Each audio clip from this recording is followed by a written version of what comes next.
Hello, everybody. Ooh, I can hear myself a little bit. That's weird. Anyways, I'll have to fix that later. It's Monday. Good morning. It's February 3rd. We are Trevorless today. I don't know where he is. That's not good. He's been bringing in a ton of entertainment news to thrill you all in the morning. So we've got a lot to talk about today. It is day 6, I believe. Yeah. And we've got just 2 weeks till vacation starts. So we've got a full week this week, and next week is mostly a full week, but Friday is a half day, and that will lead us into vacation. So that'll be awfully nice.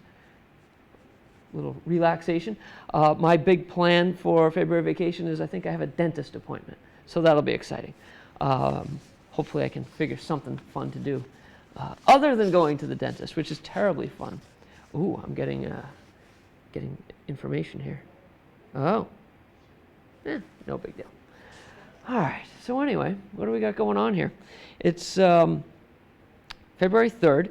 Not a lot of amazing birthdays. There were, again, some that the teachers might get, but for most of the students, not a lot I could find today. It's Norman Rockwell's birthday, born in 1894. He painted all kinds of classic Americana type paintings, and has a big museum out in, is it Stockbridge? I think it's in Stockbridge, Mass. I was there a long time ago. So he'd be like 130 years old today, something like that. But his paintings live on. That's the cool thing about artists. Even after they're gone, their work still survives. And it's Nathan Lane's birthday. Any of you guys, just about anybody in the school will know who he is, even if you don't catch the name. He is a huge Broadway star. He's been in a ton of movies, but anybody in high school would know him as the voice of either Pumbaa or Timon from The Lion King. Yes, that's the movie. So I think he was the little guy. I can't remember. I've never seen the movie completely, but I know he was in it. He was either Pumbaa or Timon, one of the two. Anybody help me on that one? We'll get some info for you.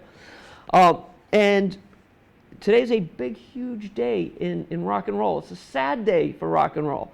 Today has been dubbed the day the music died, and it was back in 1959 when there was a plane crash, a small plane carrying Buddy Holly, Ritchie Valens, and a DJ.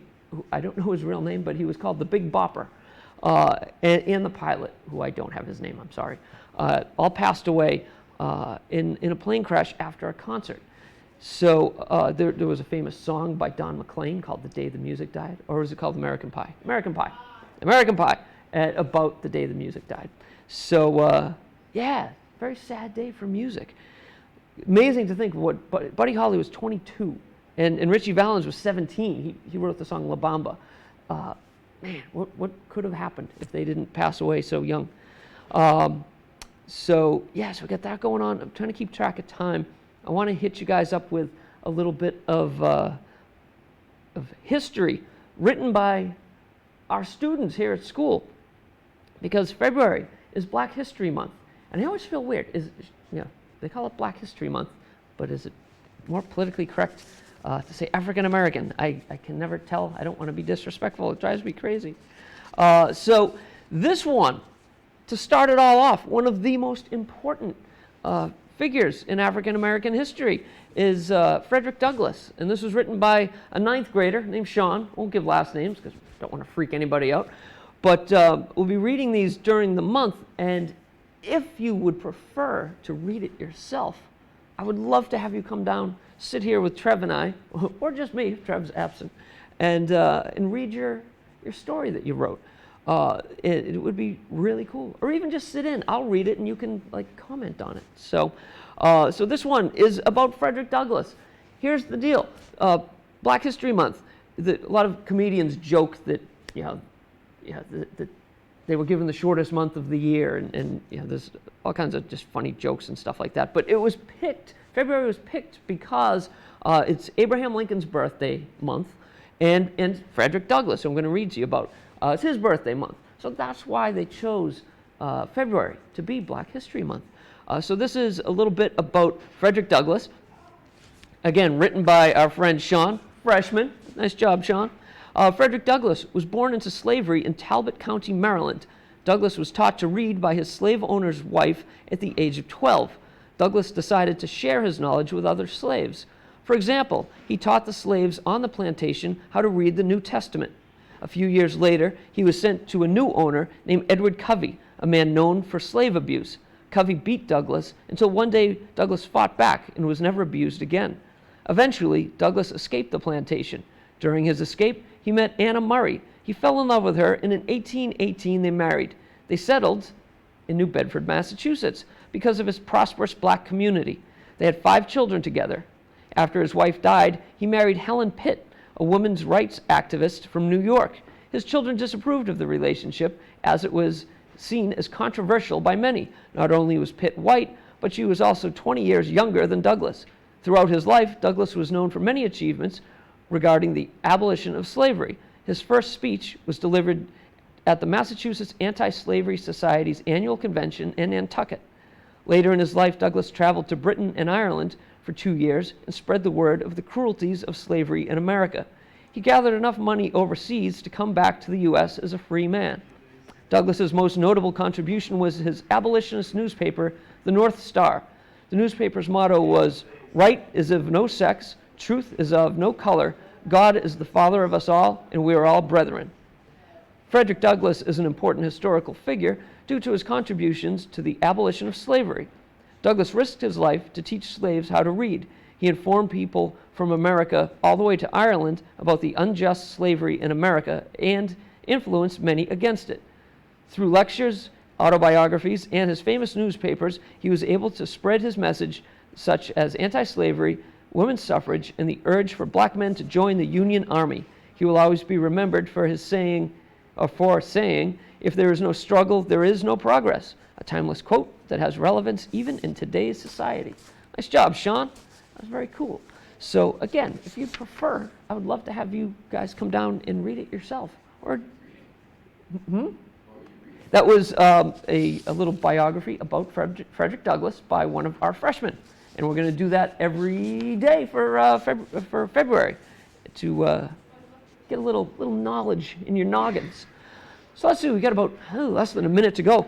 A couple of other things. Obviously, Super Bowl last night. Some very cool commercials. Baby Mr. Peanut challenging Baby Yoda for cuteness, I would have to say.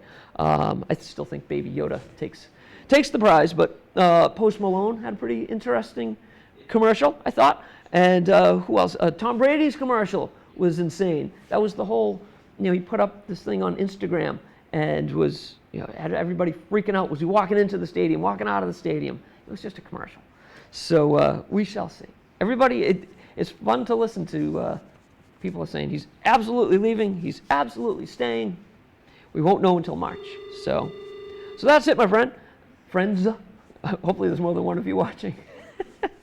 So that's about it for us. Tomorrow is Tuesday already, believe it or not. So we'll see you tomorrow, and have an awesome day, everyone.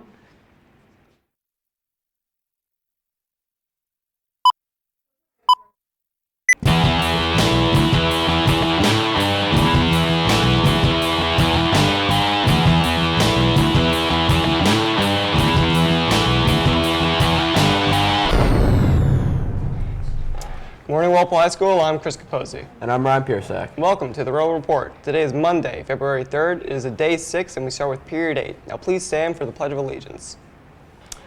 I pledge allegiance to the flag of the United States of America and to the republic for which it stands, one nation, under God, indivisible, with liberty and justice for all. You may now be seated. Throughout the next month, there will be boxes set up in the main lobby and cafeteria to collect items to donate to Bags of Hope, a local organization that provides aid and supports the victims of human trafficking. Please bring in women's socks, deodorant, toothpaste, and toothbrushes, 12-ounce bottles of shampoo and conditioner, chapstick, winter items, baby wipes, hairbrushes, and hair elastics to help. Contact seniors Maggie Wall, Julia Beal, or Fiona Connolly with any questions. Math team members should pick up corrected Meet 4 problem sets and solutions from Mrs. Milne today. Any team member who cannot make it to Thursday's meet needs to inform Mrs. Milne. And do you have a break for February break? Do you have plans for February break 2021? If not, consider traveling to Thailand on a community service learning trip. You'll get to experience Thai culture, visit amazing temples, see the massive reclining Buddha, and contribute to 2 service learning projects. If interested, see Ms. Wick for more details and plan on coming to an interest meeting on Thursday, February 6th at 5 p.m. in room 2214. Now that's all for me, and over to Ryan for some more announcements. Thanks, Chris.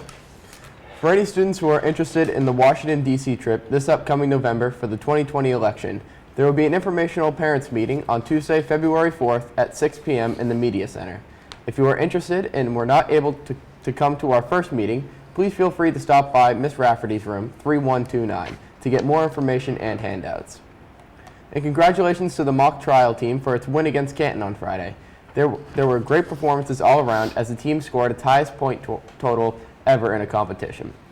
Walpole will take on Westwood today for a chance to move on to the state tournament at Clark University in Worcester.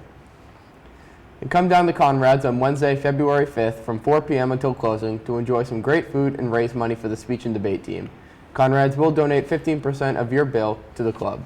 You need to bring in a printed copy of the flyer that night, so email Mrs. Murray or Aaron Ledwith for the flyer.